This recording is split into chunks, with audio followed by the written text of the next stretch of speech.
কাঁঠালের আটি দিয়ে চিকেন কষা বেশ মজা। কড়াইয়ে সরিষার তেল দিয়ে সামান্য একটু চিনি দিয়ে এর মধ্যে পেঁয়াজ কুচি দিয়ে দিব। এখন আদা, রসুন, পেঁয়াজ, কাঁচা ঝাল ও গরম মশলা পেস্ট করে দিয়ে দিব।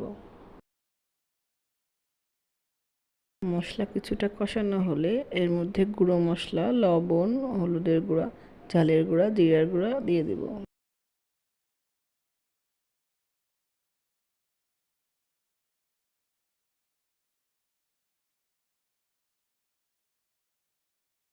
মশলা কষানো হয়ে গেলে এর মধ্যে মুরগির পিসগুলো দিয়ে দিব।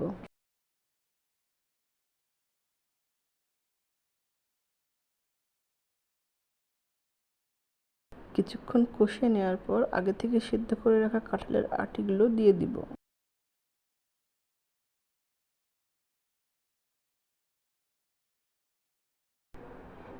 এখন পরিমাণ মতো গরম পানি দিয়ে দিব।